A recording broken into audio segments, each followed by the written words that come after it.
comentario con el objetivo de evitar interpretaciones erróneas y asegurar una comprensión precisa del mensaje. Amén.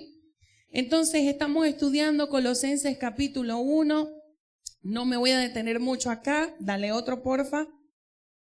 Quiero recordarte que Colosenses es una carta escrita por Pablo, que fue escrita en Roma, que fue escrita en el año 60 después de Cristo, durante el primer encarcelamiento de Pablo, y que fue dirigida a la iglesia de Colosas, fundada por nuestro querido Epafras.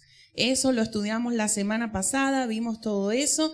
Vemos la división del capítulo número 1 de Colosenses, y la semana pasada estudiamos acerca de el saludo y la oración de Pablo por los cristianos de la iglesia de Colosas. Eso fue del versículo 1 al 14, y aprendimos, yo le traje aquí un breve resumen de lo que aprendimos la semana pasada.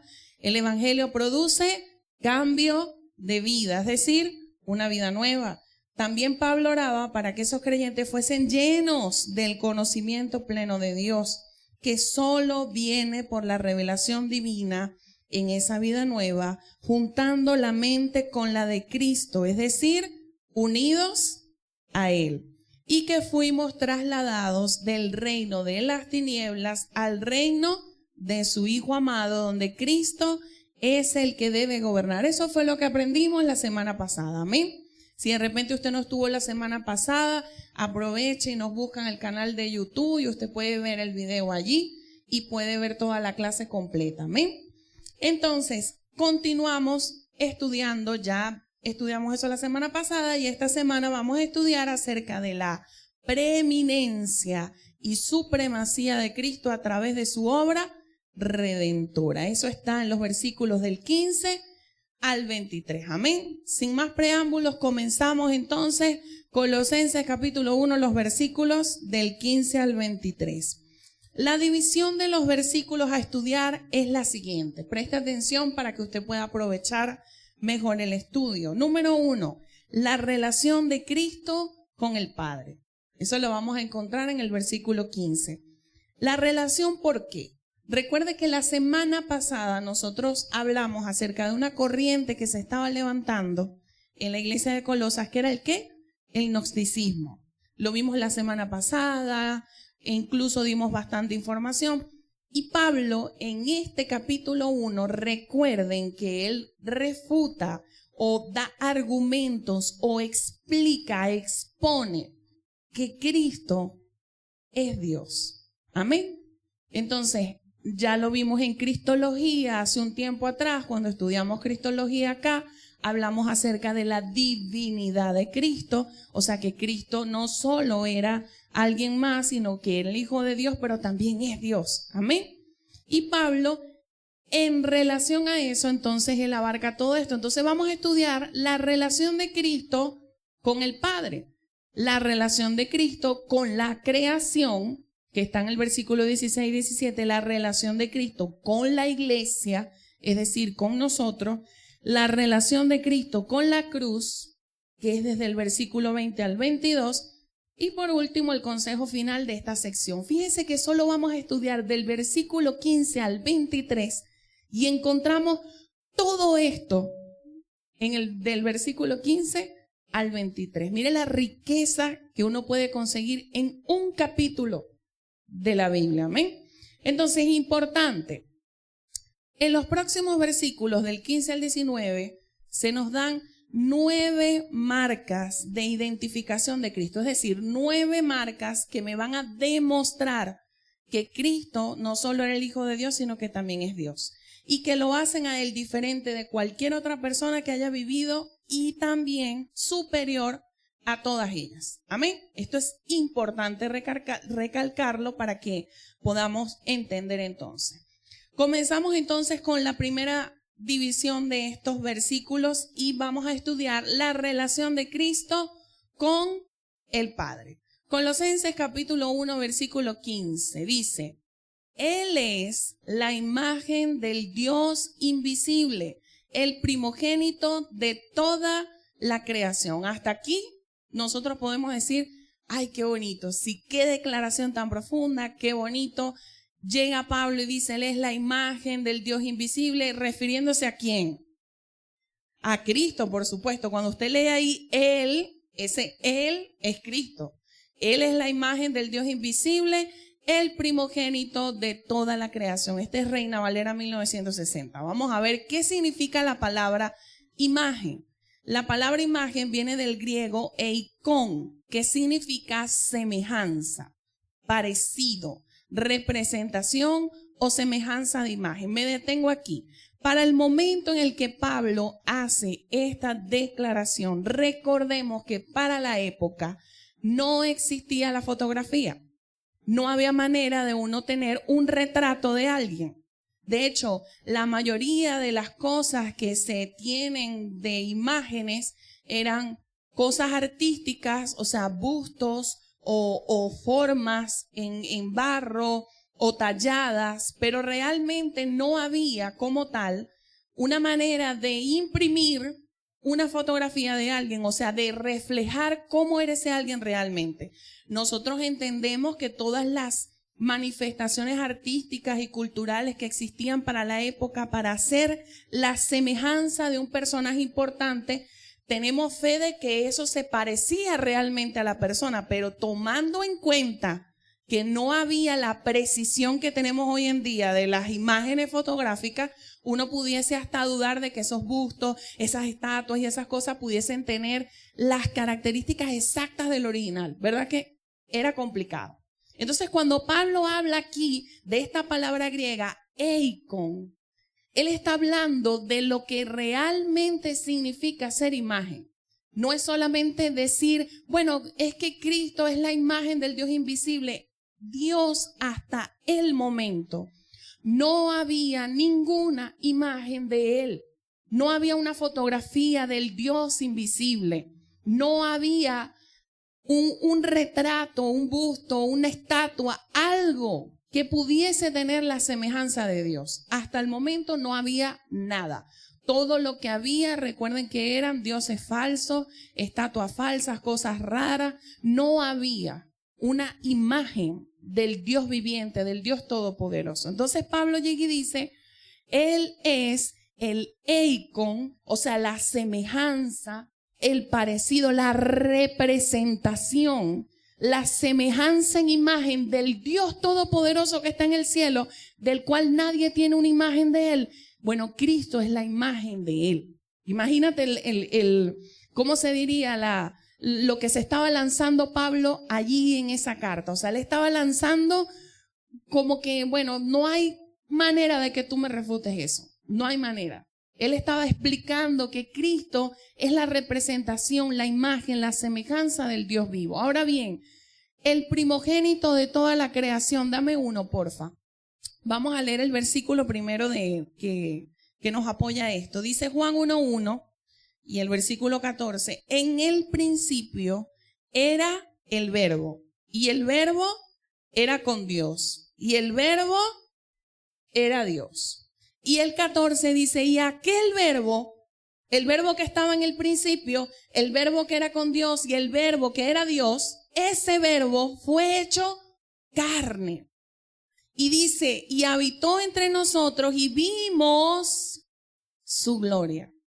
Eso de ver su gloria es que lo vieron la imagen del Dios Todopoderoso. Amén.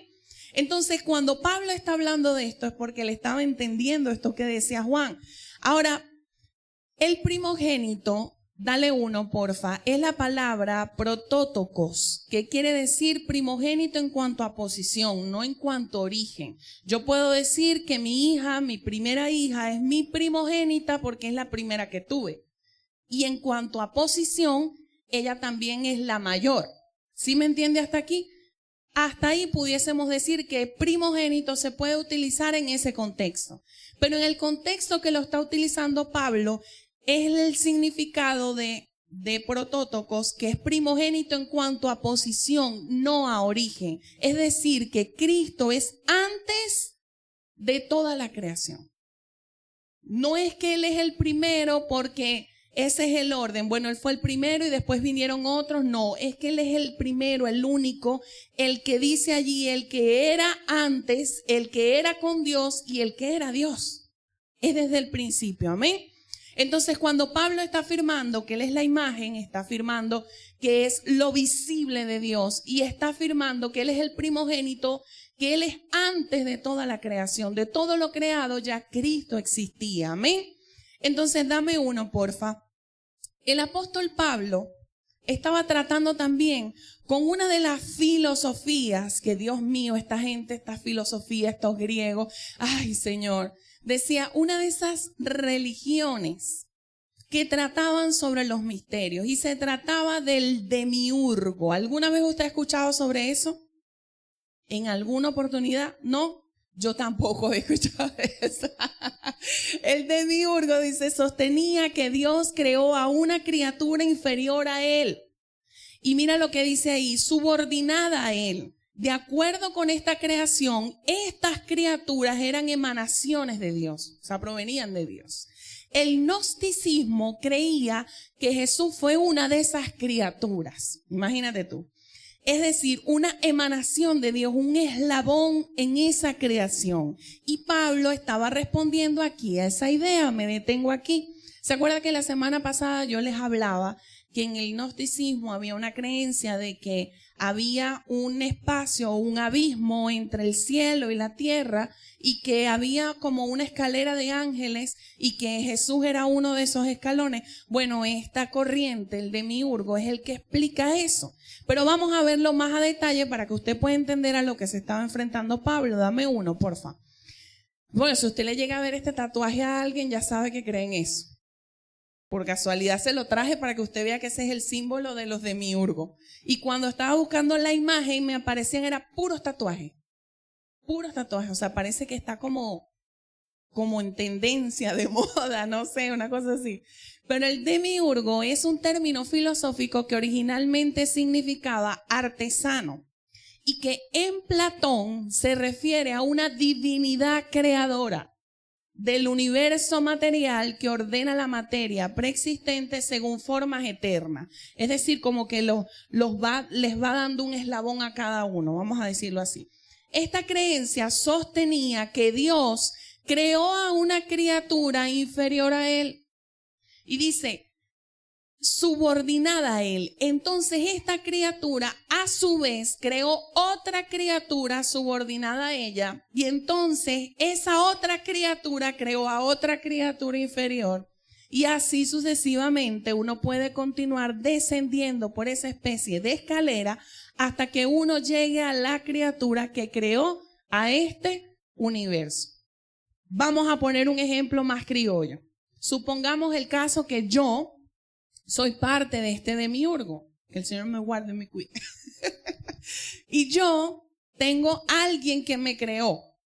Vamos a poner que fue Ender.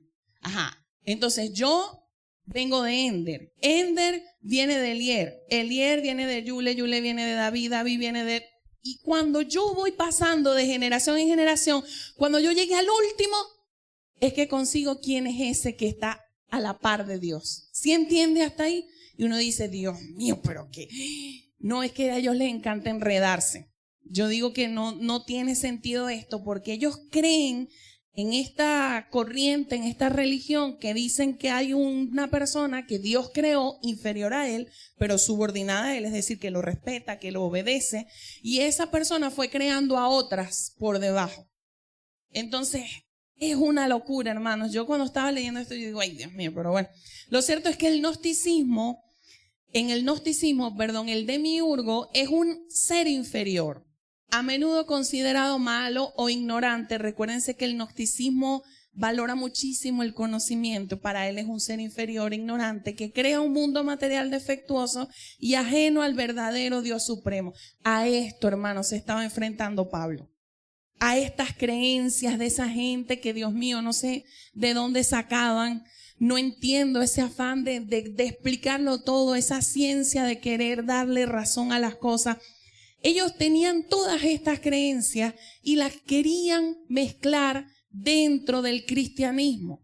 Querían realmente justificar que Cristo era un ser creado, que no era alguien que venía de Dios, que no era realmente el Hijo de Dios. Y a todo esto Pablo entonces se enfrenta. Dale uno, porfa. Recordemos que el gnosticismo creía que el cuerpo físico de Jesús no era real. Por lo tanto, era un cuerpo que aparentaba ser físico y que su espíritu descendió sobre él en su bautismo, pero lo dejó justo antes de su crucifixión. Cosa que es totalmente falsa, pero bueno, nosotros sabemos que ellos creían en esto. Otra cosa más, dale uno. Ahora, otra de las herejías que se presentó entonces era el arrianismo. Dios mío, usted dirá, la pastora, ¿de dónde saca estas cosas?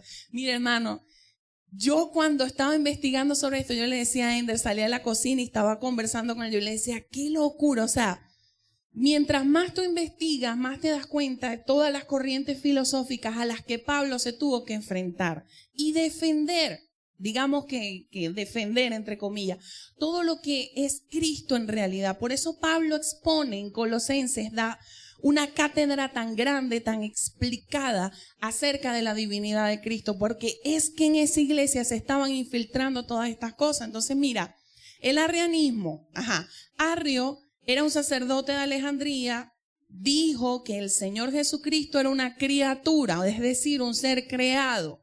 Y más adelante en la historia de la iglesia, Sócino propagó la herejía de que Jesucristo no era Dios y que la humanidad no necesitaba un salvador del pecado.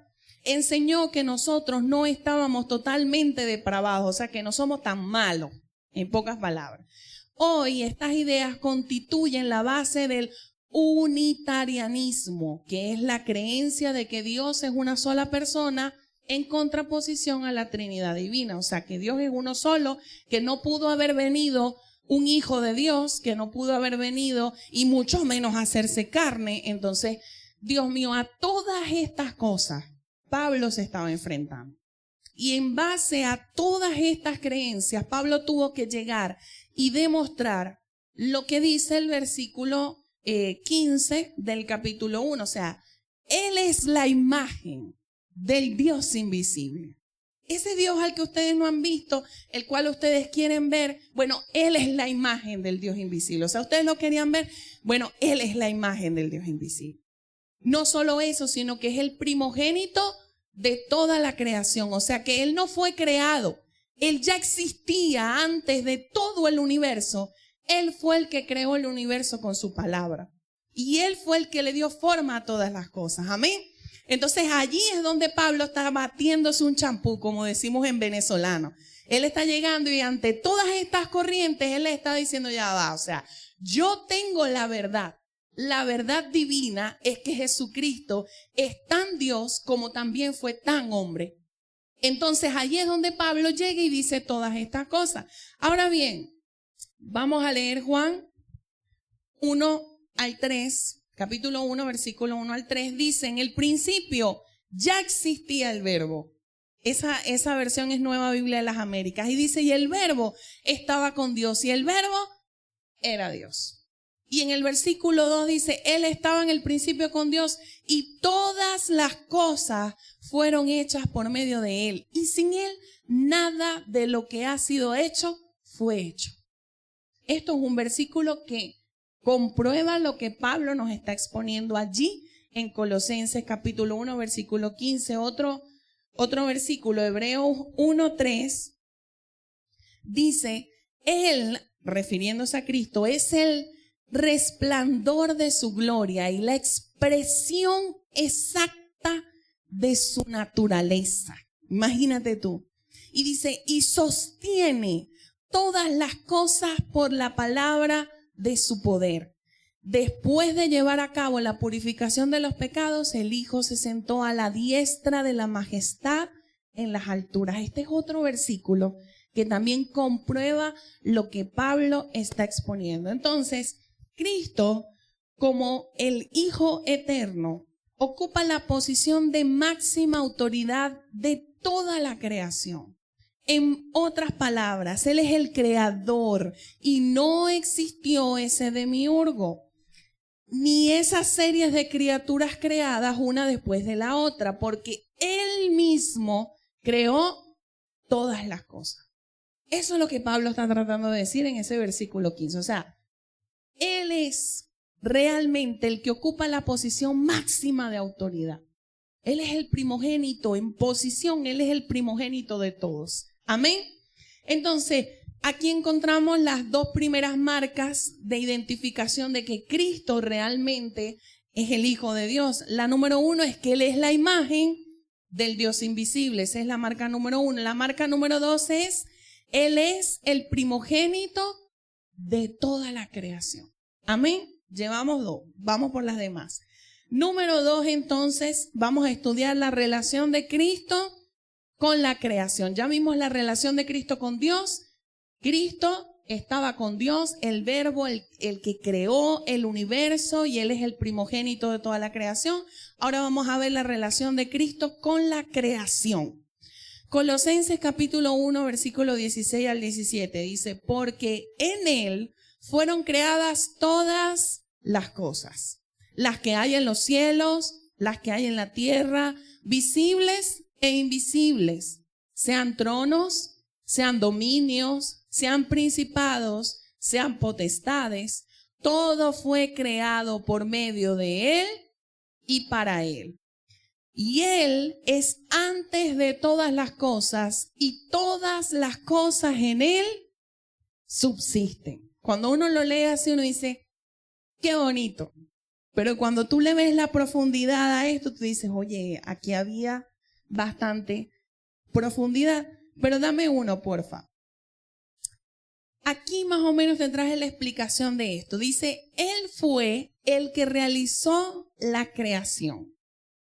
Hay dos clases de creación. La visible, es decir, el mundo material, lo que nosotros vemos, lo que nosotros tocamos, lo que es tangible para nosotros. Ese es el mundo visible. Pero hay un mundo invisible. ¿Usted sabía eso? Diga el que tiene a su lado, hay un mundo invisible. Es un mundo espiritual. Amén. Y ese mundo invisible también lo creó Él. Amén. Entonces es allí donde Pablo está exponiendo esta verdad grande y dice, absolutamente todo fue creado por medio de Él y existe para Él. Amén. Ahora, toda la plenitud habitó en el Cristo preencarnado, o sea, antes de que Cristo descendiera aquí a la tierra, ya Él tenía toda la plenitud, todo lo que es necesario para ser Dios. Y dice, y también toda la plenitud habitó en el Cristo encarnado, o sea, cuando Él descendió, cuando Él vino a esta tierra, también tenía toda la plenitud en Él. Amén. Ahora bien, en Colosenses 2:9 dice, porque en Él habita corporalmente toda la plenitud de la divinidad. Nosotros debemos entender que este versículo en Colosenses 2:9, cuando habla de que porque en Él habita corporalmente toda la plenitud de la divinidad, debemos entender que nosotros somos completos, es en Él. O sea que Él corporalmente pudo tener toda la plenitud de la deidad y hoy nosotros la tenemos también por medio de Él. Amén. Y es allí donde esto la gente no lo puede entender. Y dice, ¿cómo en un ser humano de carne y hueso puede habitar la plenitud de Dios? ¿Cómo? Esto es algo que no lo puede entender cualquiera, es algo que simplemente el Espíritu Santo lo revela. Ahora, cuando dice todas las cosas en Él subsisten, quiere decir que Él mantiene todas las cosas juntas. Él mantiene la creación, Él la dirige y mantiene unido el universo. En el versículo 17, Él es antes de todas las cosas y todas las cosas en Él subsisten. La palabra subsisten es sunistemi, que quiere decir fijar junto, mantener junto. ¿Sí se acuerda la palabra de la semana pasada, súnesis, que hablamos que era la parte de poner junto a la mente de Cristo con la mente de nosotros, era esa unión? Bueno, esta palabra sunistemi tiene mucho que ver con esa palabra y tiene como significado, o sea, la pusieron en Reina Valera subsisten, pero en realidad es fijar juntos, mantener juntos. Mire, haga este ejercicio mental. Imagínese por un momento que el mar se saliera de su cauce. Imagínese que de repente los montes se trasladaran a donde estamos ahorita nosotros. Imagínense por un momento que todos los volcanes entraran en erupción al mismo tiempo. Imagínese usted todo el día el sol y toda la noche el sol. Imagínese usted toda la noche la luna y todo el día la luna. Todo en la creación tiene un porqué y un para qué, y Dios, Cristo, los mantiene juntos. Es decir, los mantiene en su lugar, los fija. Toda la creación, el mar, Él le dijo, hasta aquí llegas y hasta ahí llega. Y las olas pueden llegar y meterse y menearse, pero no es normal que el mar se vaya para otro lado, a menos que ocurra un fenómeno natural. No es normal que todos los volcanes entren en erupción. No es normal que las estrellas, las galaxias que están en su lugar vengan a la Tierra, ¿verdad que no? Él las creó y las dejó allá. Imagínese usted, ¿usted ha contado todas las estrellas que puede ver en el cielo? Todas esas estrellas fueron puestas por Él.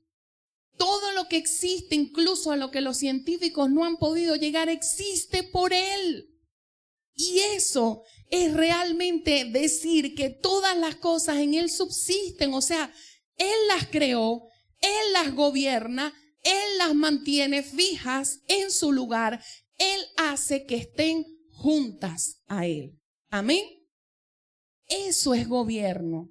Eso realmente me demuestra que Cristo no solo es creador, sino que también sustenta a su creación. Amén. Y cuando nosotros vemos esto decimos, wow, qué hermoso Pablo, cómo lo redactó, cómo lo puso. Él es antes de todas las cosas. Sí, amén, qué bonito, qué hermoso. Podemos volverlo a leer y decir, porque en Él fueron creadas todas. Lo que nosotros podemos ver y lo que no podemos ver. ¿O usted ha ido al espacio? ¿Usted ha visto todas las galaxias que existen? No. ¿Usted ha podido ir al tercer cielo? Tampoco, ¿verdad? Entonces, ni a la profundidad del mar.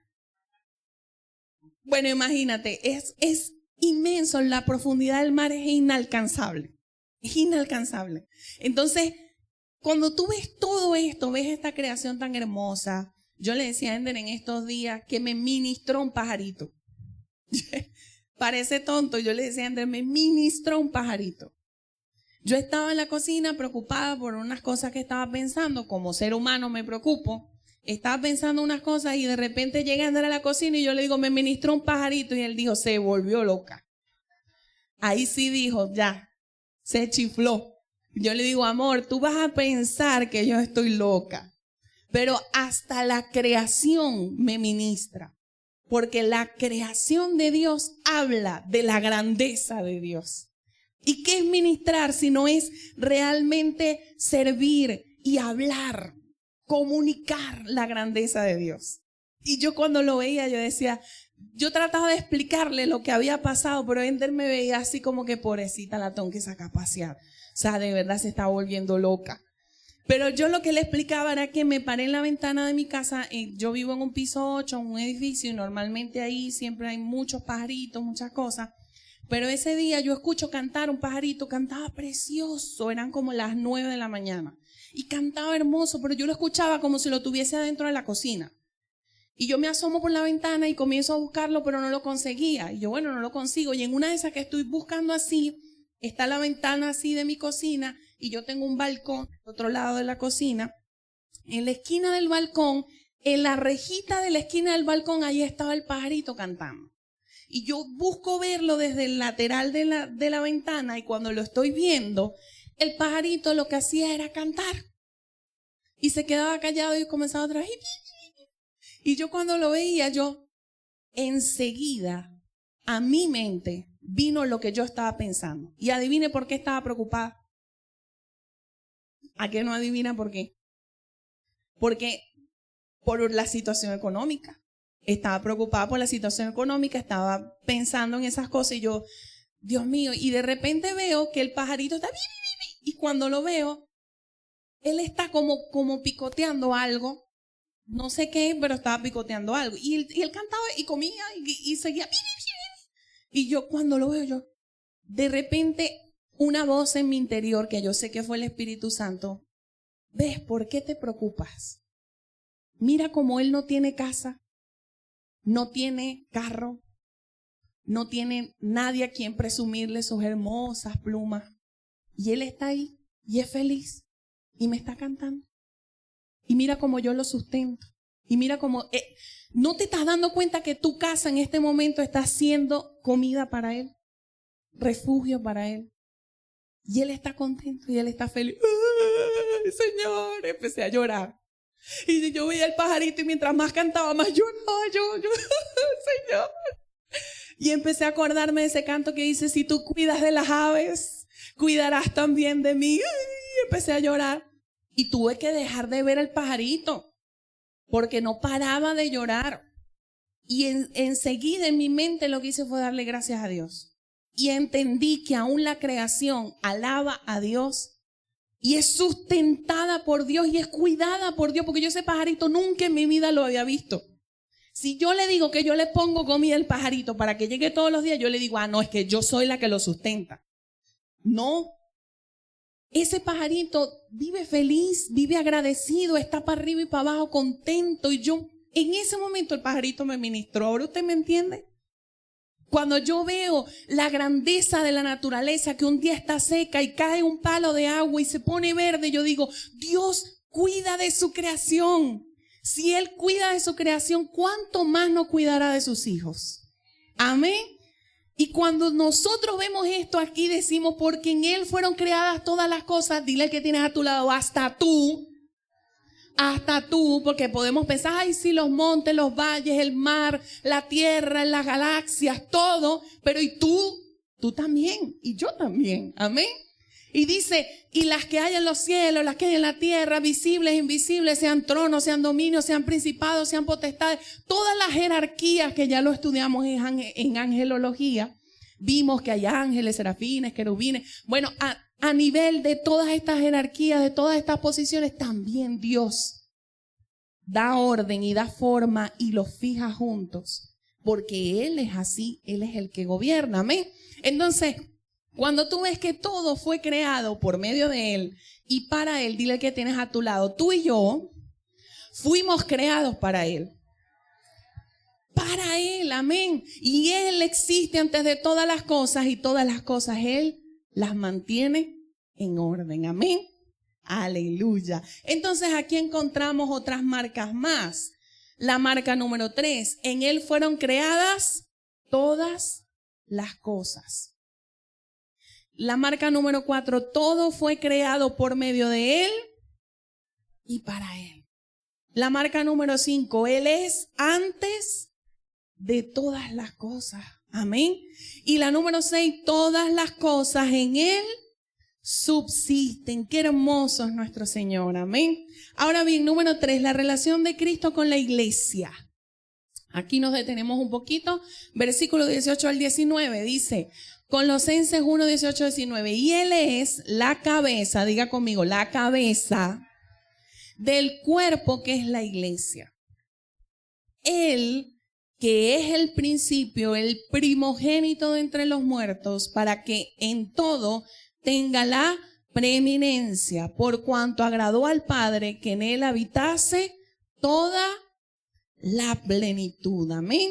Cuando vemos aquí esta palabra cabeza, nosotros nos imaginamos algo como esto, no sé, dale uno, yo lo hice así, yo y mis muñequitos, yo lo pongo así porque es más o menos lo que siento que expresa lo que el autor quiso decir. Cuando realmente decimos que Cristo es la cabeza, nosotros debemos entender que Él es el que domina, el que rige. ¿Sabe? Usted no va a ver nunca a un cuerpo caminando sin cabeza.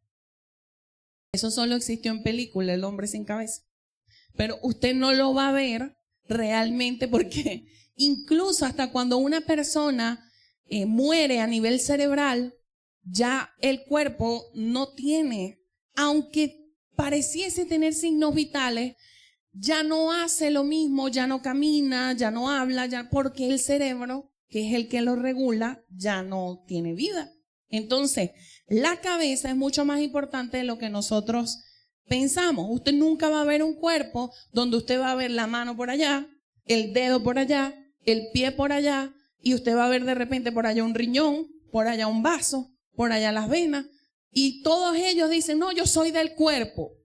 No, ¿verdad que no? Todos están unidos. Para que algo pueda considerarse como un cuerpo, todas sus partes tienen que estar unidas. Dile al que tienes a tu lado, unido.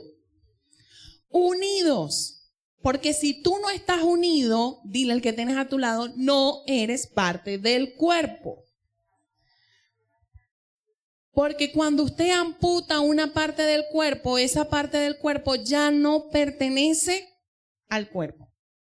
Y el cuerpo tiene que seguir sin esa parte de ese cuerpo. Entonces, nada separado del cuerpo puede decir que pertenece al cuerpo. No hay tal cosa como que usted pueda llegar y decir, yo pertenezco al cuerpo de Cristo y usted vive por su lado y otros viven por otro lado. No, todos tenemos que estar unidos. ¿Por medio de quién? De la cabeza, que es ¿quién? Cristo. Por eso yo lo puse aquí como un cuerpo y puse muchas personitas. Yo no sé si se distingue desde allá. Muchas personitas, porque Cristo, cuando Él murió, Él lo que hizo fue formar su cuerpo, que es su iglesia. Y cuando nosotros hablamos de cuerpo, lo podemos distinguir así, pero también usted no ha escuchado que se llama, por ejemplo, en la institución de bomberos le dicen ¿el qué? El cuerpo. ¿Pero por qué el cuerpo? Si eso es una organización, una institución, porque ellos trabajan unidos. Porque si un bombero no respeta el protocolo, no es parte realmente de lo que es el cuerpo de bomberos. Entonces, miren lo bonito y lo importante de esto. Ahora bien, dame uno, porfa. En la nueva naturaleza se nos concedió la mente de Cristo. ¿Cuántos lo creen? Amén. Y Cristo murió, resucitó, fue glorificado y se impartió en vida nueva a todos los creyentes en Él, formando ahora su cuerpo, siendo Él la cabeza que gobierna al cuerpo. Por lo tanto, la cabeza, la mente de Cristo, está en nosotros, gobernándonos como la cabeza dirige al cuerpo. Usted nunca va a ver que la mano llegue y le diga a la cabeza, no me da la gana de obedecerte. ¿Verdad que no? O yo hago lo que yo quiera. De repente que yo esté hablando aquí y mi mano esté haciendo otra cosa, usted va a decir, esta se volvió loca. Está enferma, tiene un tic nervioso, porque la mano quiere hacer algo, pero mi cabeza está en este momento hablando con usted. ¿Sí se da cuenta la importancia de que la cabeza gobierne los movimientos del cuerpo? Todo esto tiene relación con lo que Ender enseñó en Romanos 12, ¿sí se acuerda? De la iglesia, que es un cuerpo, que debemos estar unidos y que Cristo, por medio de su mente, en donde habita toda la plenitud, Él tiene que ser el que gobierna nuestras vidas. Ahora dile al que tienes a tu lado, tú no tienes vida propia. Amén. Usted se lo dijo, pero con las ganas de decírselo, ¿verdad que sí? Porque usted siente que le salió del fondo, porque los acabo de ver. Pero ahora dígase usted mismo, yo no tengo vida propia.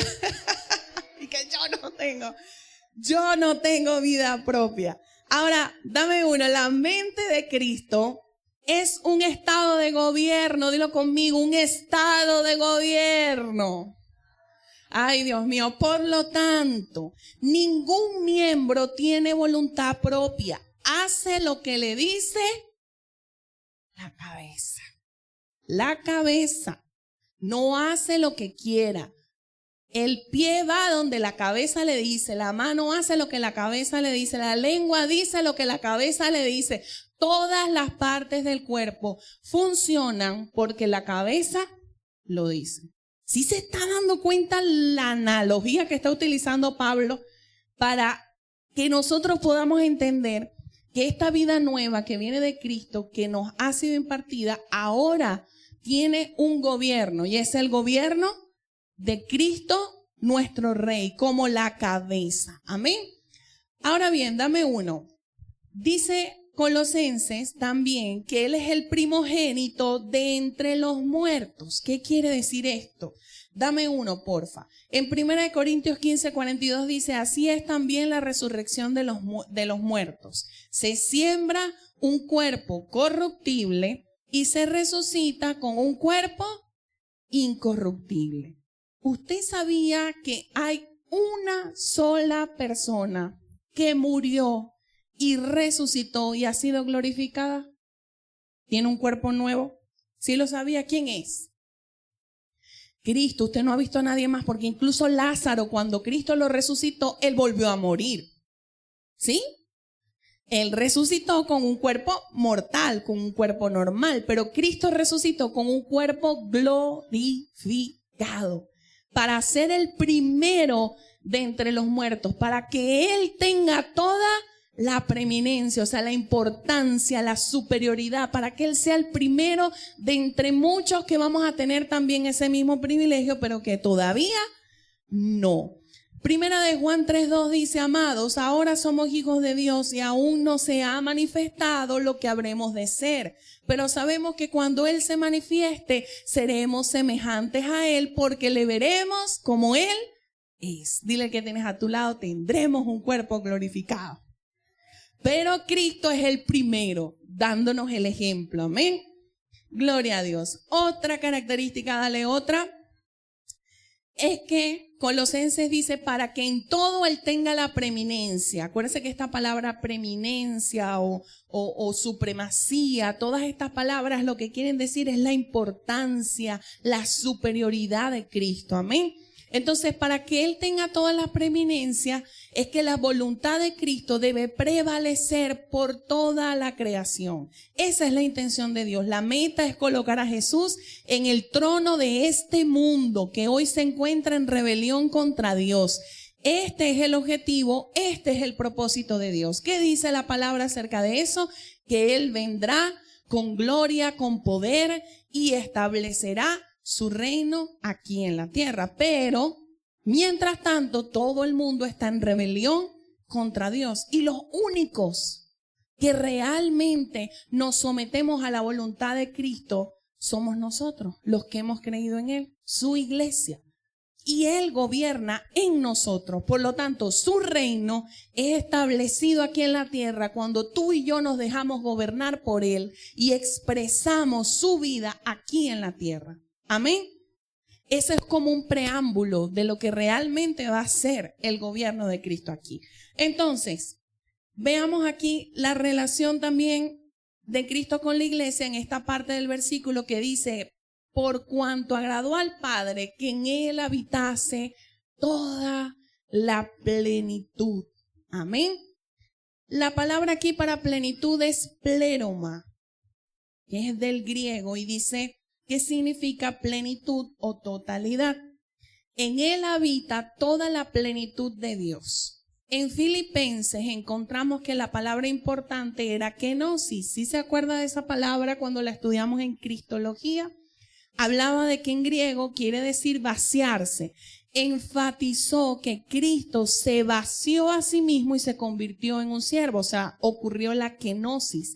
Él estando en el cielo, siendo igual a Dios, dice Filipenses que no estimó el ser igual a Dios como cosa a que aferrarse, sino que no utilizó eso como una excusa. Ay, no, yo quiero seguir siendo así. No, sino que se despojó. Esa palabra despojarse tiene que ver con esta palabra que es la kenosis, que es que Él se vació de esa gloria, se despojó de esa gloria, pero no de la plenitud. Amén. ¿Hasta aquí se entiende? Él se despojó de la gloria, pero no de la plenitud. Él se vació a sí mismo de la gloria que tenía con el Padre, pero no se vació de su deidad. Amén. Dice, Él era Dios cuando vino a esta tierra. El pleroma, toda la plenitud de Dios, habitaba en Él. Así es que cuando Él estaba viviendo en esta tierra, esa plenitud moraba en Cristo, de manera que Él era totalmente Dios. En pocas palabras, cuando hablamos de plenitud, hablamos de la palabra que quiere decir completo. Amén. Esa palabra plenitud quiere decir totalidad, completo, la plenitud total.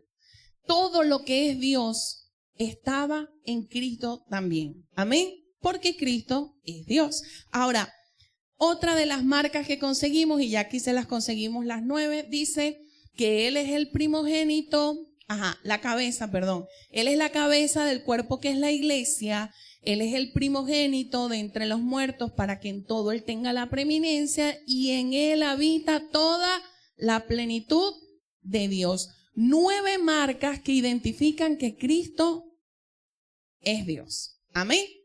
Esa es la ventaja de verlo desde este punto de vista. Ahora bien, la relación de Cristo con la cruz. Colosenses capítulo 1, versículo 20 al 22. Y por medio de Él, por medio de Cristo, reconciliar consigo todas las cosas, así las que están en la tierra como las que están en los cielos, haciendo la paz mediante la sangre de su cruz.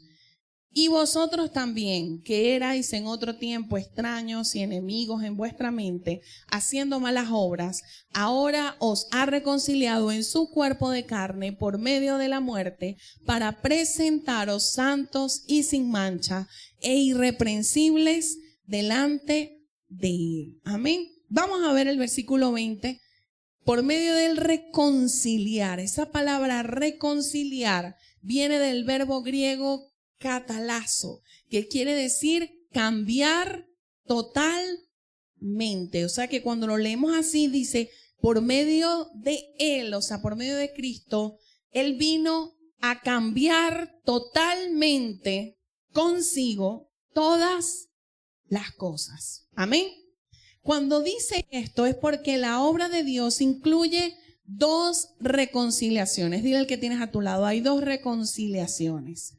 Cristo vino a reconciliar al mundo con Dios. La reconciliación lograda en el Calvario, que es donde Dios estaba reconciliando al mundo consigo, eso usted lo puede leer en 2 Corintios 5:19. Aquí lo que cambió fue la relación entre Dios y el mundo. La barrera de pecado fue quitada judicialmente, permitiendo que Dios mostrara misericordia donde lo que se merecía era juicio. Amén. Esta reconciliación fue obra de Dios, solo de Él. El hombre no tuvo nada que ver. O sea que en la cruz del Calvario, Cristo estaba reconciliando a Dios el Padre, con los hombres. Porque ¿qué dice la Biblia que éramos nosotros? Que éramos pecadores y que estábamos destituidos, es decir, separados de Dios. Amén. Y que con esta obra del Calvario, Cristo logra la reconciliación por medio de su cruz. Ahora también consigue la reconciliación que produce Dios en el pecador. Es decir, se produce un cambio en la actitud rebelde del pecador hacia Dios, de manera que es persuadido a recibir la reconciliación ya lograda en la cruz mediante Cristo.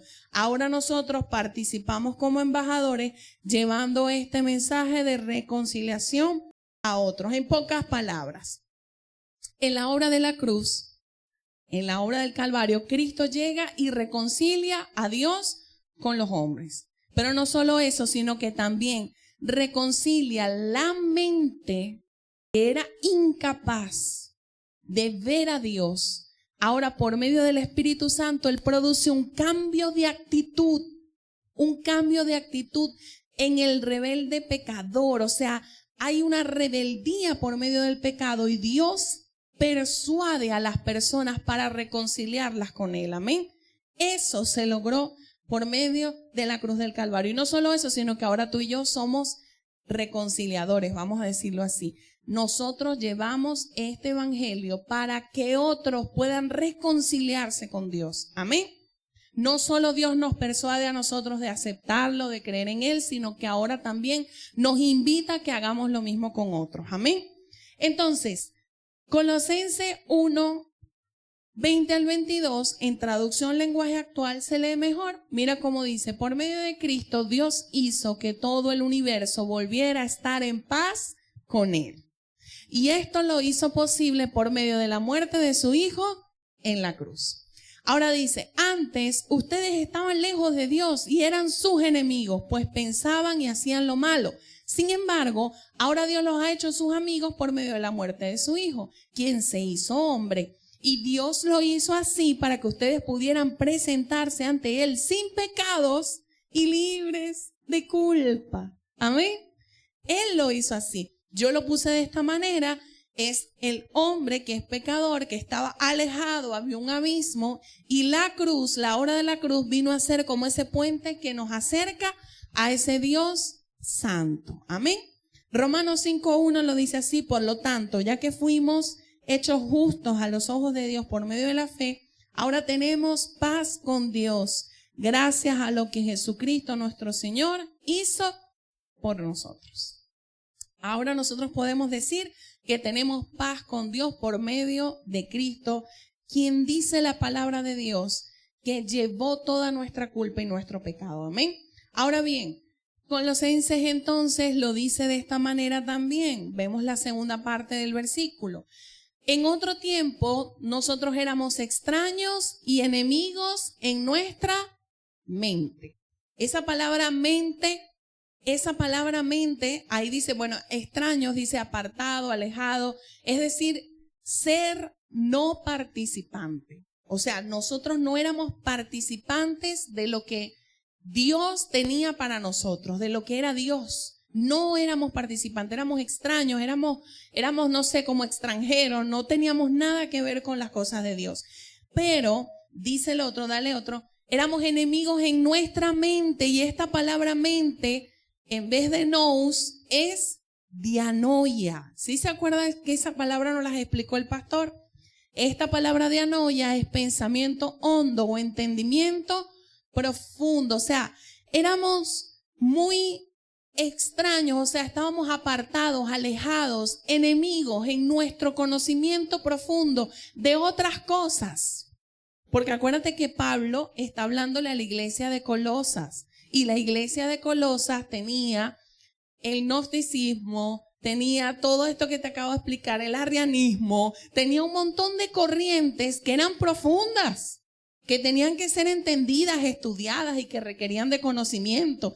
Pero ellos tenían mucho conocimiento en su dianoia, tenían un pensamiento hondo, un entendimiento profundo, pero estaban apartados, alejados de lo que Dios quería hacer. Amén. Entonces, en pocas palabras, cuando nosotros vemos esto, decimos que ellos necesitaban realmente, por medio de Cristo, ser reconciliados. Y esa palabra reconciliado es catalazo, que es cambiar totalmente. O sea, ellos necesitaban, como dice Romanos 12, ser renovados en la transformación de su mente. O sea, necesitaban una mente nueva, una mente que fuese capaz de realmente entender las cosas de Dios. ¿Eso lo podían lograr ellos en sus conocimientos? No, ya lo vimos que no se puede. Esto viene por revelación divina, viene a través de una vida nueva. Entonces Cristo, en su obra, en el Calvario, en la cruz, reconcilió a estas personas, a ti y a mí, dile el que tienes a tu lado, a ti y a mí, nos reconcilió, nos dio un cambio total, nos hizo entender que nosotros estábamos apartados en nuestros pensamientos, en nuestra mente, con un conocimiento que nos alejaba de Dios. Hebreos 9, 23 al 24 dice, por esta razón, el tabernáculo y todo lo que en él habita, que eran copias de las cosas del cielo, debían ser purificados mediante la sangre de animales, o sea, tenía que haber un sacrificio. Pero las cosas verdaderas del cielo debían ser purificadas mediante sacrificios superiores a la sangre de animales. Pues Cristo no entró en un lugar santo hecho por manos humanas, que era solo una copia del verdadero que está en el cielo. Él entró en el cielo mismo para presentarse ahora delante de Dios a favor de nosotros. En pocas palabras, la obra de la cruz lo que hizo fue que Cristo se presentara ahora a nuestro favor para reconciliarnos, para cambiar totalmente nuestra posición y acercarnos a Dios. Amén. Ahora bien, el consejo final que está en el versículo 23 dice, si en verdad permanecéis fundados y firmes en la fe, y sin moveros de la esperanza del evangelio que habéis oído, el cual se predica en toda la creación que está debajo del cielo, del cual yo, Pablo, fui hecho ministro. Ahora, cuando lo lees en la traducción lenguaje actual, dice, este es el consejo final, pero esto será así, o sea, todo lo atrás mencionado será así, solo si mantienen su confianza en Cristo y siguen creyendo en lo que nos promete el mensaje de la buena noticia. Este mensaje ha sido anunciado por todo el Imperio Romano y yo colaboro anunciándolo. En pocas palabras, Pablo les está diciendo, mira, o sea, Cristo es el Hijo de Dios, el creador del cielo y de la tierra, el Verbo encarnado. No solo eso, sino que nos reconcilió, nos dio vida, ahora nos cambió. Y no solo eso, si ustedes, todo esto, ustedes lo pueden vivir, lo pueden experimentar, lo pueden hacer suyo, si ustedes permanecen, si ustedes mantienen su confianza en Cristo, si ustedes siguen creyendo en lo que Él promete. No en las cosas que se escuchan por ahí, sino que en el único evangelio que está siendo predicado, que es el evangelio de Cristo. Ahora, en resumen, Pablo expresó de manera ejemplar con estos pasajes la importancia, superioridad y grandeza de nuestro Señor Jesús. Demostró épicamente su divinidad y su existencia antes de todo, desmintiendo toda filosofía que quisiera decir algo falso acerca de Cristo y demostrando la superioridad de Cristo por encima de todo. Nos enseñó que Cristo, como la cabeza del cuerpo, con su mente gobierna. Por lo tanto, ningún miembro tiene voluntad propia, hace todo lo que dice la cabeza. De esta manera, la mente de Cristo está en nosotros, gobernándonos como la cabeza dirige al cuerpo. Por medio de su obra en la cruz, restauró nuestra relación con Dios, haciéndonos estar en paz con Dios y nos acercó a Él y nos hizo santos y puros para Dios. Este es el resumen de todo lo que estudiamos en esta noche. Realmente Pablo lo que hizo fue exponer magistralmente que Cristo es Dios. Todavía se puede mezclar personas entre nuestro círculo que dicen que Jesús no es Dios. Sí. Y para eso usted necesita conocer esta verdad. Con estos versículos usted puede llegar y explicar bíblicamente que Jesús es Dios. Amén. Y no solo eso, sino que era necesario su obra en la cruz para acercarnos a Él. Porque no había manera de que tú y yo pudiésemos ser salvos de otra manera. Entonces, cuando lo leemos así, decimos, wow, qué tremendo. Pero lo que más me hizo ruido, o lo que más me quedó de esta enseñanza, porque yo creo, por supuesto, que Jesús es Dios. Y creo en su divinidad, y creo que Él es Dios y todas esas cosas. Pero el hecho de que Cristo es la cabeza del cuerpo y gobierna, eso debería realmente hacernos entender que tú y yo fuera de Cristo no tenemos vida, no tenemos nada. Y la naturaleza de Cristo es dada a nosotros por medio de esa vida nueva. Él es la sustancia, Él es esa naturaleza nueva, habita en Cristo y ahora habita en nosotros. Y esa naturaleza se debe expresar en nuestras vidas. Amén. ¿Cómo me doy cuenta yo entonces si realmente Cristo está gobernando mi vida? Analiza tus decisiones, analiza tu vida. Yo analizo la mía.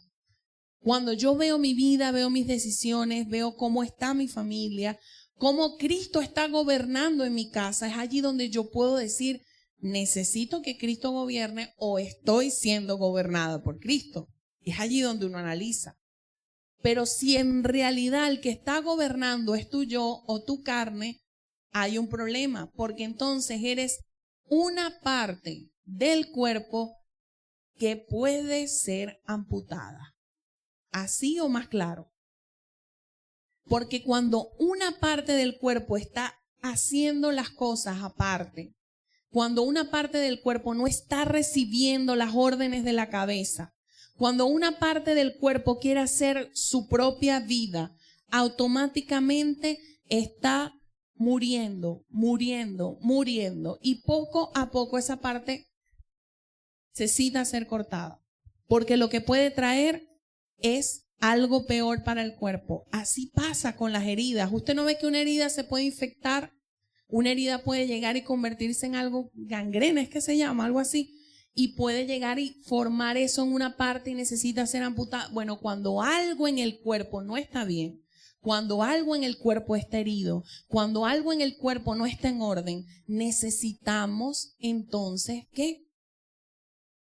Y es allí donde a nosotros nos debería doler esto y decir, wow, necesito estar en constante en comunicación con mi gobierno, que es Cristo, y que la cabeza sea la que pase todos los nutrientes a mis partes. Porque si un dedo decide vivir por sí mismo y tranca la circulación y no le llega sangre y no le llega todo lo que necesita el dedo para subsistir, se va a poner morado, se va a poner negrito y se va a ir poniendo feíto. Y después cuando veamos, ay, el dedo hay que cortarlo. ¿Sí se están dando cuenta? Trancar el suministro de todo lo que el cuerpo produce, que viene de la cabeza, es realmente morir. Por eso es que Cristo lo dijo, separados de mí, nada podéis hacer. Y por eso Él hizo la analogía con la vid. O sea, si tú estás conmigo, si permaneces en mí, tú vas a dar mucho fruto. Pero separado de mí nada puedes hacer. Aplica para el cuerpo también. Entonces, tú y yo somos la iglesia de Cristo, pero no porque venimos a la iglesia, no porque tenemos años en el evangelio. Somos la iglesia de Cristo porque somos gobernadas por Él. Si no estamos gobernados por Él, entonces no somos la iglesia de Cristo. Amén o ayayay. Y es allí donde entonces Pablo deja esto y yo digo, esto es muy, muy importante. ¿Por qué? Porque tú y yo hoy en día podemos pensar, ay, sí, yo soy parte de la iglesia, pero ¿dónde está el gobierno? ¿Dónde está la vida de Cristo expresada a través de nosotros? ¿Dónde está? Y peor aún, cuando uno se pone a pensar y uno dice, cuando llegue el día, ¿será que el Señor sí me va a conocer? Porque cuando entremos a la presencia de Él y Él diga, separado de mí, vete de aquí, porque no te conozco. Ay, Dios mío, yo no sé, yo quiero ser conocida por Él, yo quiero ser hallada en Él. ¿Cuántos quieren ser hallados en Cristo? Entonces dile al que tienes a tu lado, Cristo te tiene que gobernar. Tiene que gobernar, o sea, nuestra mente ya no gobierna, nuestra manera de pensar ya no sirve. Ahora es Cristo el que gobierna. Por lo tanto, ya no vivimos nosotros, ahora vive Cristo en nosotros. Amén. Continuamos la próxima semana. Vamos a orar para ser despedidos. Ponte de pie.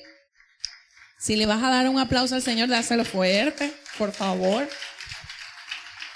La semana que viene ya tenemos el final de Colosenses capítulo 1 y yo te invito a que puedas hojearlo en casa y que podamos venir porque vamos a hablar acerca del misterio escondido de todos los tiempos, que es Cristo en nosotros. Amén. Así que si tú quieres aprender más acerca de cómo esta cabeza gobierna al cuerpo, tienes que aprender acerca del misterio que es Cristo en nosotros. Amén.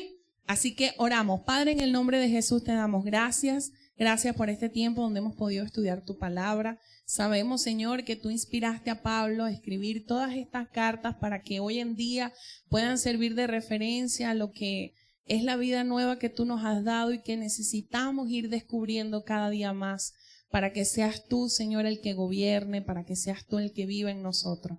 Señor, en este tiempo tú has venido a buscar, Señor, una iglesia limpia, sin mancha, sin arruga, pero más allá, Señor, de cualquier cosa que hayamos aprendido por medio de la religión, tú quieres conseguirte con una iglesia que de verdad te conozca, que de verdad sea gobernada por ti, que de verdad tu vida se exprese hoy aquí en la tierra por medio de cada uno de nosotros. Y hoy estamos aquí, Señor, sedientos de ti, queremos comer de ti, queremos vivir para ti, entendiendo, Señor, que tú compraste nuestra vida a precio de sangre, que tú en el Calvario, Señor, diste tu vida por cada uno de nosotros, no para que nosotros la vivamos a nuestra manera, sino para que seamos, Señor, portadores de esa noticia de reconciliación, que podamos hablarle a otros de la vida que tú tienes para nosotros y que podamos, Señor, vivir esa vida que tú nos diste por medio de tu resurrección y que podamos expresarla a otros,